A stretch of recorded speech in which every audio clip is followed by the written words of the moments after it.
오늘 주시는 말씀은 히브리서 12장 4절에서 13절까지 말씀을 보도록 하겠습니다. 히브리서 12장 4절에서 13절까지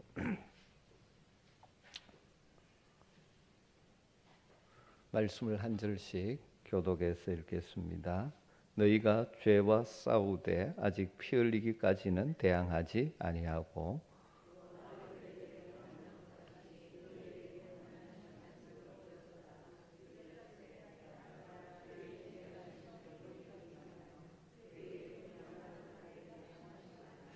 주께서 그 사랑하시는 자를 징계하시고 그가 받아들이시는 아들마다 채찍질하심이라 하였으니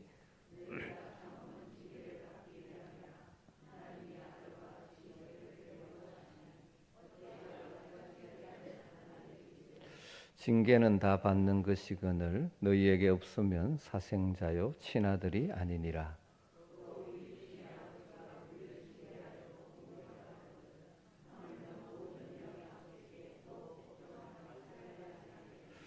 그들은 잠시 자기의 뜻대로 우리를 징계하였거니와 오직 하나님은 우리의 유익을 위하여 그의 거룩하심에 참여하게 하시느니라.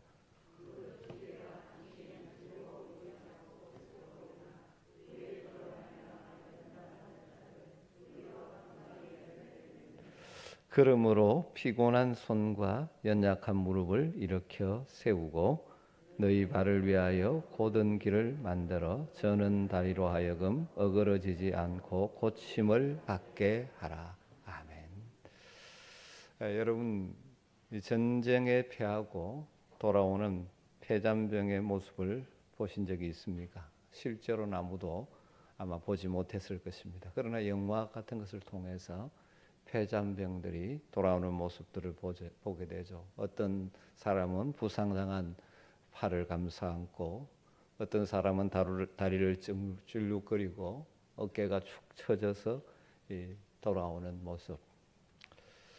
오늘 우리가 읽은 말씀에서 저는 그것과 아주 비슷한 모습을 본 것 같습니다. 12절과 13절의 오늘 본문의 마지막 권면에 보면 이 편지를 받던 그 성도들의 모습이 비유적으로 표현되어 있죠. 그들은 피곤한 손을 가지고 있었고 연약한 무릎을 가지고 있었고 저는 다리를 가진 자로 지금 묘사되고 있습니다. 그러니까 그들의 손은 힘이 빠져서 무슨 일도 할 수 없는 상태이고 무릎은 연약해서 제대로 일어서지 못하고 들들 떨고 있는 것 같고 그 다리는 상처를 입어서 절룩거리며 걷고 있는 것입니다. 그러니까 그들의 지금 영적인 상태가 이 폐잔병과 비슷하다는 것입니다. 그들이 달려가야 될 신앙의 경주에서 두려움에 휩싸여서 앞으로 나가지도 못하고 자꾸 뒤로 물러서려고 하는 모습. 믿음으로 사는 것 때문에 당하는 어려움 때문에 주저앉아 있는 모습. 완전한 폐잔병은 아니지만 그냥 그대로 두었다가는 영락없이 영적인 폐잔병이 되어버릴 것 같은 그들을 향하여 지금 히브리서 기자가 성령의 감동으로 권면을 하고 있는 것이죠. 이게 쭉 앞하고 연결되죠. 11장에서 믿음으로 살았던 선배들의 예를 제시하면서 그들도 참 어려운 시대를 살았지만 믿음으로 세상을 이겼다. 그러니까 너희도 능히 할 수 있다. 그러면서 신앙을 경주라고 표현하고 있지 않습니까? 그리고 너희들 주저앉아 있지 말고 다시 일어서라. 그러면서 그들이 이렇게 주저앉고 지쳐 있을 수밖에 없는 이유를 설명하면서 적극적으로 이제 일어나서 나가자. 그런 권면을 하고 있는 말씀이죠. 2024년 우리 앞에 우리가 달려가야 될 믿음의 경주가 다 있습니다. 우리 모두가 잘 달려갈 수 있게 되기를 주의 이름으로 축복합니다. 하지만 이런저런 어려움 때문에 때로는 지칠 때도 있고 때로는 주저앉고 싶을 때도 있고 때로는 흔들릴 때도 있을 것입니다. 그때마다 이 말씀이 기억나져서 다시 일어설 수 있는 그런 은혜가 있게 되기를 주의 이름으로 축복합니다. 먼저 이 히브리서 기자가 이 히브리서를 처음 받는 그 유대 그리스도인들이 왜 이런 상태에 연약한 상태에 빠져 있는가 하는 그 이유를 한 두 가지로 이야기하고 있는 것 같습니다. 첫 번째로는 그들이 영적 전투의 성격을 제대로 알지 못했기 때문이라 그렇게 정리할 수 있습니다. 우리가 믿음의 경주를 하고 그 다르게 표현하면 영적인 전투를 하는 것은 우리의 전생애와 생명을 걸고 싸워야 하는 전투인데 그들은 그렇게까지 목숨 걸고 싸우지 않았기 때문이라는 것이죠. 4절에 나오죠. 앞에 이제 신앙의 경주를 함에 있어서 모든 무거운 것과 얽매기 쉬운 죄를 벗어버리고 인내로서 하라 그렇게 했는데 이들이 지금 어떻습니까? 4절에 너희가 죄와 싸우되 아직 피 흘리기까지는 대항하지 아니하고 그렇게 말합니다. 이 성경 기자는 앞에 사용했던 이제 달리기 비유를 뭐로 바꿉니까? 격투기, 권투 비유로 바꾸어서 그 당대 성도들이 신앙의 이 격투에서 실패하고 있는 이유를 제시하는 것이죠. 이미 그들은 과거에 죄와 심각한 투쟁을 했습니다. 죄를 이기기 위해서 노력했고 죄와 싸웠습니다. 그런데 아직 피 흘리기까지는 싸우지 않았다. 이렇게 표현하고 있죠. 이 말씀을 근거로 보면 이 편지를 처음 받던 성도들은 지금까지 그런 대로 죄와 싸움을 해왔습니다. 그런데 이 죄의 세력이 점점 더 강력해오자 아마 히브리서 배경을 살피면 지금 외부적인 강력한 박해의 형태로 그들 앞에 위협하며 다가오고 있습니다. 그러니까 이제 주춤거리고 뒤로 물러나서 믿음으로 대항하기를 포기하려고 하고 있는 것이죠. 그래서 오늘 말씀을 통하여 강력하게 외치는 것이죠. 신앙의 경주, 신앙의 전투는 생명 걸고 하는 것이다. 두려워하지 말아라. 용기를 가져라. 그런 지금 말을 하고 있는 것이죠. 그러면서 앞에 2절에서 제시했던 신앙의 목표, 믿음의 주요 또 온전하게 하신 이인 예수를 바라보자 그렇게 말하면서 그는 그 앞에 있는 부끄러움을 위하여 십자가를 참으사 부끄러움을 개의치 아니하시더니 하나님 보좌에 앉으셨느니라. 그러면서 3절에 너희가 피곤하여 낙심하지 않기 위하여 죄인들이 이같이 자기에게 거역하는 일을 참으신 일을 생각하라. 예수님을 바라보라는 것이죠. 그래서 죄의 세력에 대하여 예수님께서는 목숨 바쳐 싸워 십자가에서 승리하셨는데 우리도 예수 그리스도를 바라보고 피 흘리기까지 죄와 싸워야 할 자들이다 하고 말씀하는 것이죠. 종종 성도들이 신앙생활 잘 하다가 종종 뒤로 물러서거나 낙심에 빠지는 이유 중에 하나도 이 신앙의 전투, 영적 싸움의 성격을 놓쳐버리기 때문입니다. 그럼 우리의 신앙의 삶은 우리의 삶의 액세서리가 아닙니다. 부속품이 아닙니다. 우리의 전생애를 그건 중요한 것입니다. 그래서 우리는 믿음으로 사는 일에 목숨 걸어야 하는 것입니다. 우리가 다른 일을 할 때는 목숨을 걸지 않더라도 믿음으로 살아가는 삶을 방해하는 사탄의 세력과 투쟁에는 우리는 목숨 걸어야 한다는 것입니다. 여러분, 죄의 유혹에 쉽게 허물어져 버리는 연약한 성도가 되지 않기를 주의 이름으로 축복합니다. 죄의 유혹이나 죄를 통하여 우리를 넘어뜨리려고 하는 우리를 믿음에서 무너지게 하려는 강력한 여러 가지 일들이 일어날 때 그것은 바로 우리가 피 흘리기까지 싸워야 될 것이라는 사실을 기억하면 좋겠습니다.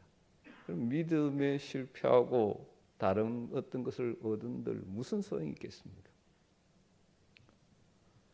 두 번째로 그들이 연약해진 이유는 그들이 현재 당하고 있는 이 고난의 어려움의 성격을 바로 알지 못했기 때문이라고 말씀드릴 수 있습니다. 그래서 그들이 현재 당하고 있는 고난과 어려움을 성경적인 관점에서 재조명하면서 바르게 이해하도록 지금 아주 길게 설명합니다.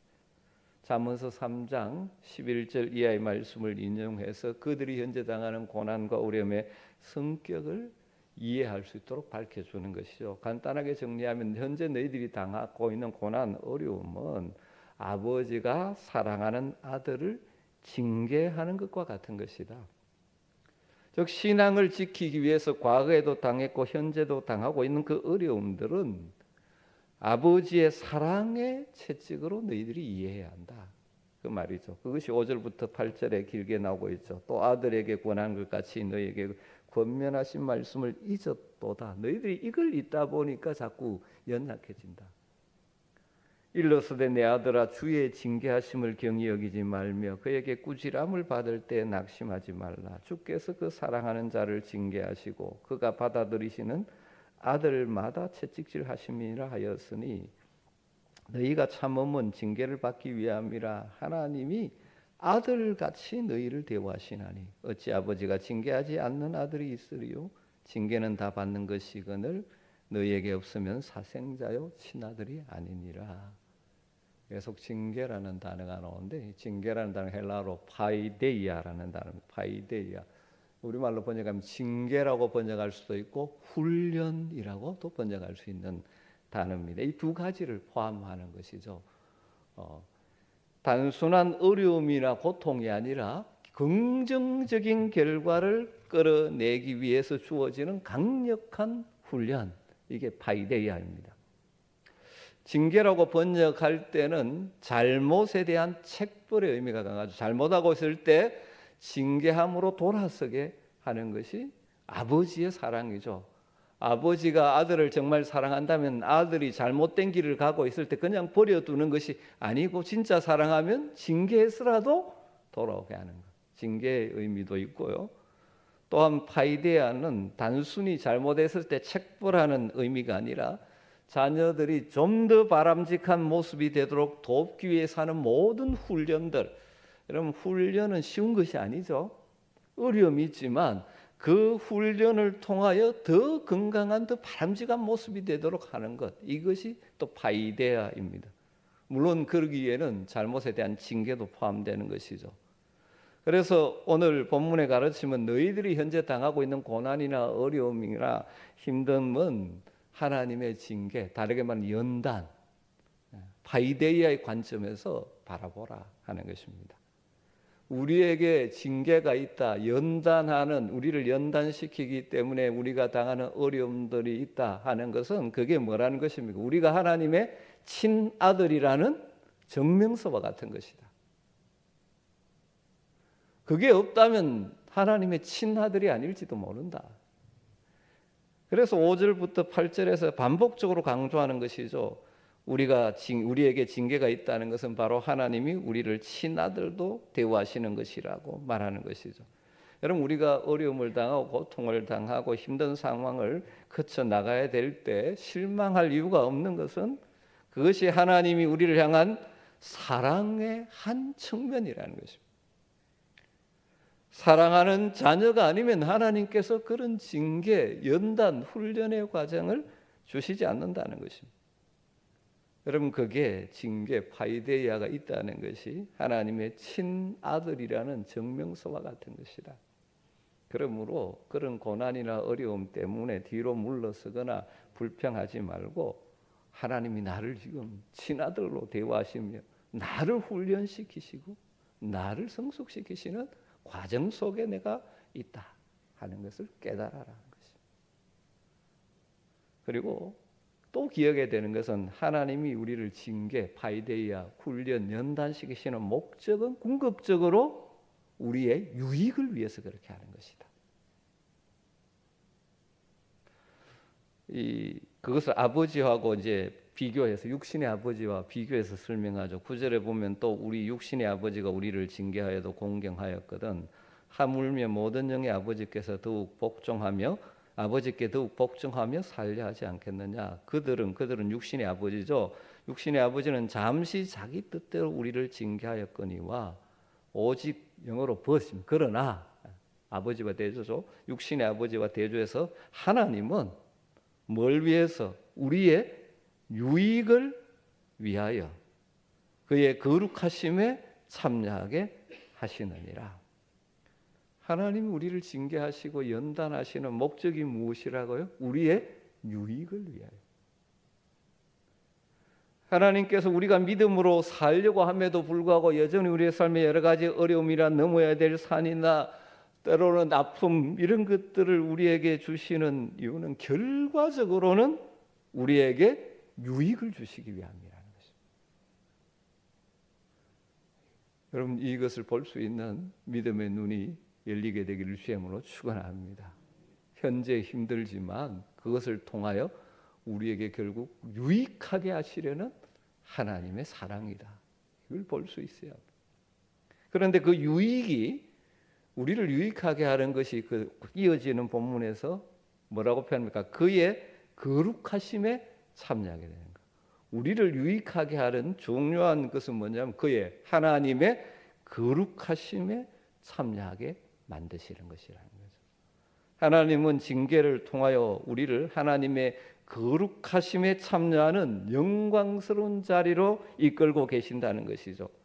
하나님께서는 그 아들 예수 그리스도의 십자가의 죽음, 즉 단회적인 이 속죄 제물을 통하여 우리의 죄를 사하시고 우리를 거룩하게 하셨습니다. 그래서 우리를 성도로 불러주시는 것이죠. 그리고 일생 동안 진짜 거룩한 모습이 나타나도록 하기 위해서 우리의 삶의 여러 가지 연단과 훈련의 과정을 거쳐가게 하시는 것입니다. 여러 가지 환경 속에서 하나님을 신뢰하는 법, 그리고 하나님의 뜻에 순종하는 법을 배워가면서 날이 가면 갈수록 점점 거룩해져서 하나님의 성품에 참여하는 우리가 되게 하시기 위해서 이렇게 역사하고 계신다는 것입니다. 그리고 마지막 우리 주님 다시 오실 때 우리는 우리의 이 성화, 거룩해져가는 과정이 완성되어 영화로운 존재로 주님 앞에 서게 될 것입니다.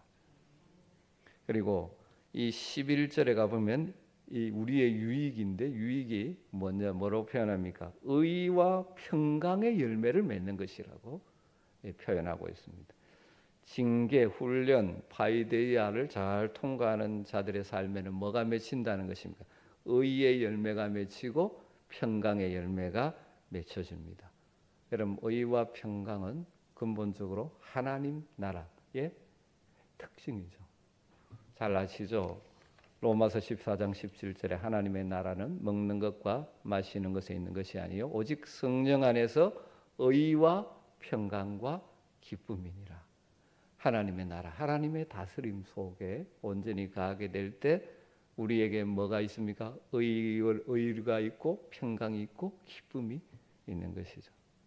그래서 다르게 말하면 징계, 파이데아, 훈련을 잘 감당하는 자들의 삶에는 하나님의 나라, 천국이 현재화된 천국을 맛보게 된다는 것입니다.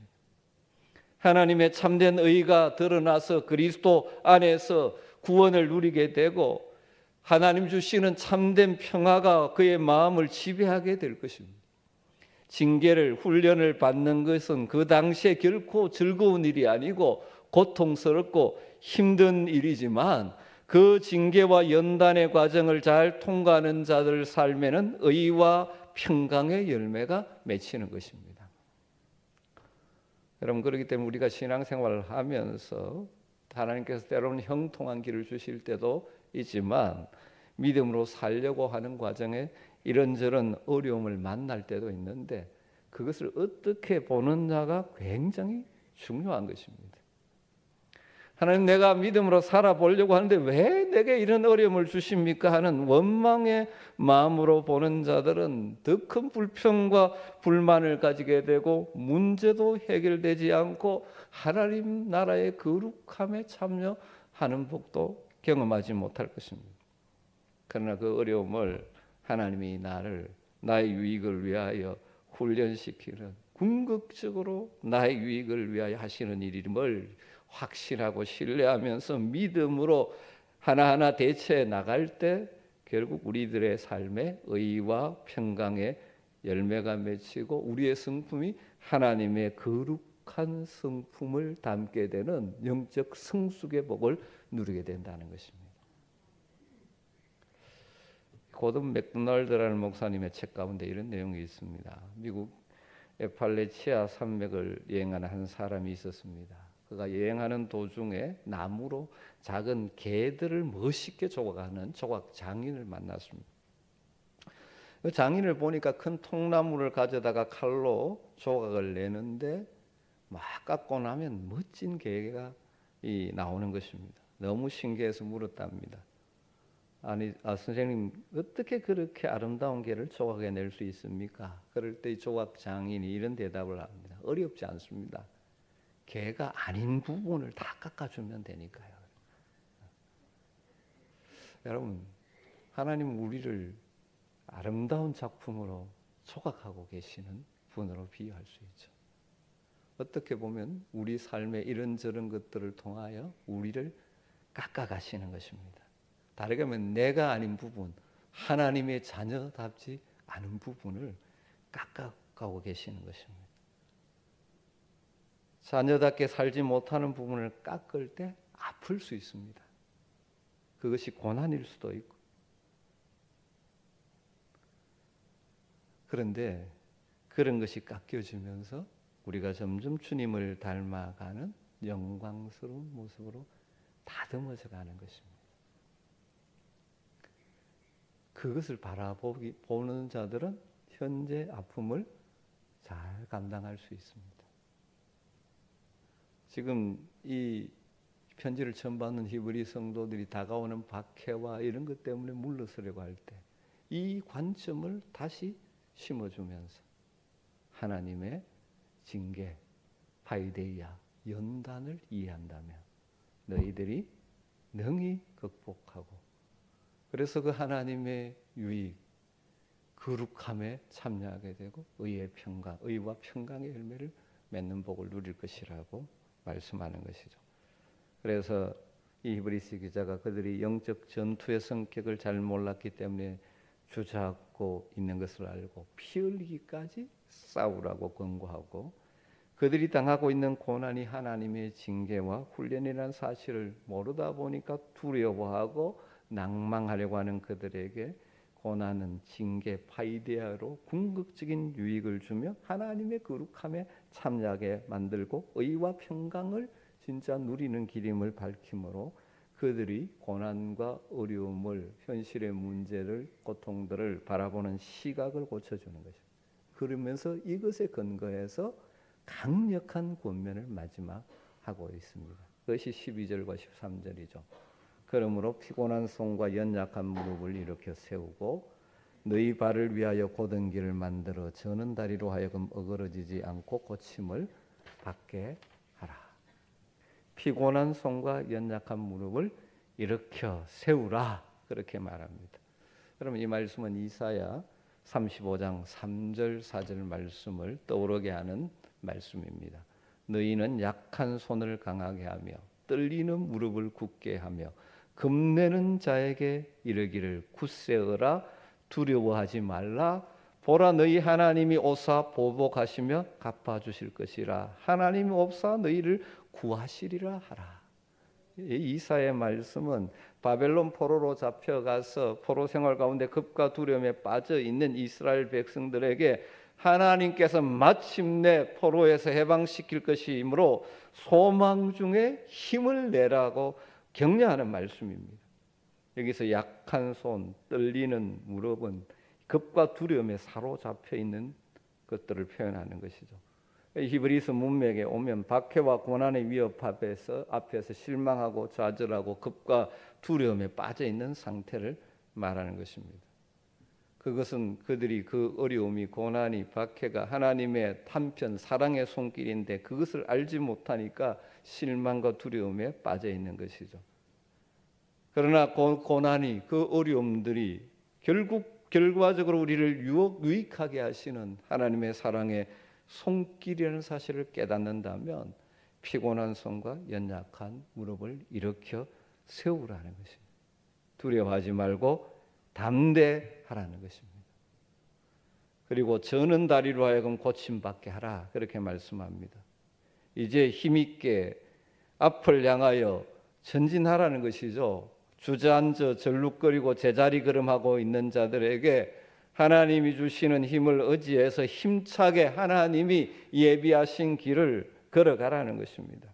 이 정리하면 너희들이 당하는 어려움 때문에 두려워하지 말고 담대해서 용기를 가지고 앞을 향하여 신앙의 경주를 계속해 가라, 그런 의미가 되겠죠. 여러분, 우리가 하나님을 숨기고 믿음으로 살다 보면 늘 우리가 힘있게 살아가는 것이 아니지 않습니까? 때로는 이런저런 것 때문에 우리가 연약해지고 우리 마음에 두려움이 찾아오고 주저앉게 만들고 여러 가지 일로 지쳐서 그냥 가만히 믿음의 경주를, 믿음으로 주님을 섬기는 삶을 포기하고 싶을 때가 종종 우리에게 일어날 수도 있습니다. 2024년 한 해 여러분의 가는 길이 하나님의 형통이 있으면 좋겠습니다만은 꼭 그렇지만 않지 않죠. 이런저런 어려움을 만나기도 하고 우리로 하여금 지치게 만드는 일도 있고 그래서 주저앉고 싶을 때도 만날 것입니다. 그러나 그때마다 이 말씀이 여러분에게 기억나게 되기를 주님으로 축원합니다. 그 어려움과 힘든 것마저도 궁극적으로 우리를 유익하게 하고 우리를 거룩한 하나님의 성품에 참여하게 만들고 참된 의와 평강을 맛보게 만드는 하나님의 사랑이 거기에도 담겨 있다는 사실을 기억하시면서 두려워하지 마시고 믿음의 용기를 가지고 피곤한 손과 연약한 무릎을 일으켜 세우시는 여러분 되시기를 주님으로 축원합니다. 그리고 회복된 다리를 가지고 힘있게 우리에게 당한 신앙의 경주, 내가 달려가야 될 믿음의 길, 사명의 길 완주할 수 있는 복이 저와 여러분에게 있게 되기를 주님으로 축복합니다. 이 말씀 붙들고 기도하면 좋겠습니다. 하나님 2024년 우리에게 허락하셨는데 우리 앞에 올 한 해 믿음의 여정에 어떤 일을 만나도 두려워하지 말고 하나님이 사랑하셔서 우리를 연단하시는 사랑을 알아 우리의 유익을 위하고 우리를 거룩한 하나님의 성품에 참여하게 만들고 참된 의와 평강의 하나님의 나라를 경험하게 하시는 하나님의 사랑의 손길이 그 위에도 담겨 있음을 기억하고 피곤한 손과 연약한 무릎을 일으켜 세우고 저는 다리를 고침받고 올 한 해도 우리가 달려가야 될 신앙의 경주, 내가 감당해야 될 사명의 길을 올 한 해도 잘 달려가게 하여 주시옵소서. 때로는 지치고 힘들 때마다 성령께서 이 말씀을 우리 속에 기억나게 하셔서 다시 일어서게 하시고 다시 달려가게 하여 주시옵소서. 자신을 위해서 기도하시고 혹시 여러분 주변에 이 연약한 가운데 인생의 문제 때문에 주저앉아 있는 자들, 신앙의 이 연약함 속에 있는 사랑하는 여러분 믿음의 가족들이 있다면 주님 찾아가셔서 말씀하시고 위로하시고 고치시고 회복시켜 다시 일으켜 주시옵소서.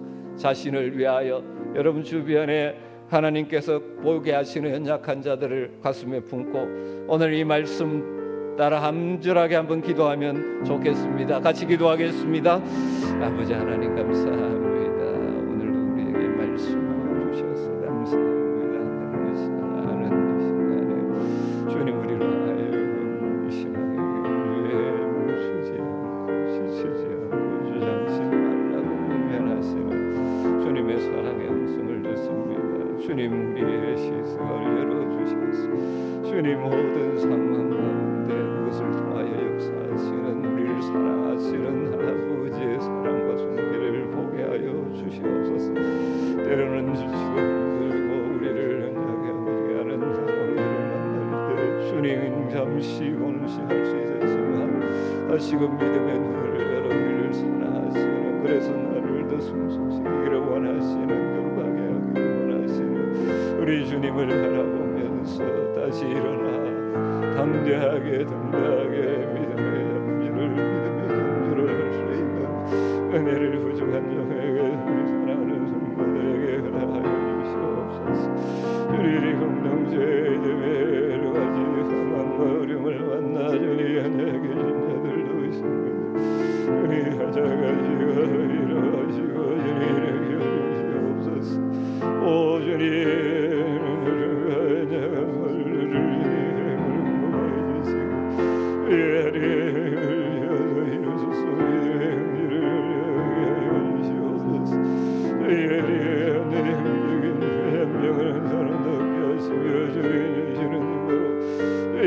상황을 넉넉히 헤쳐나가며 승리하는 주님의 승리가 우리의 승리가 되는 놀라운 은혜를 주님 우리가 누리게 하여 주시기를 간절히 바라고 소원합니다. 주님 도와주시옵소서. 주의 은혜를 살아가며 있는 순간마다 주의 소리하며 우리에게 말씀하시는 주의 음성을 하여 주시옵소서. 손을 강하게 우리는 무릎을 꿇어 주의 말씀하시는 주의 음성을 들음으로 주의 우리가 이루소게 하여 주시기를 원합니다.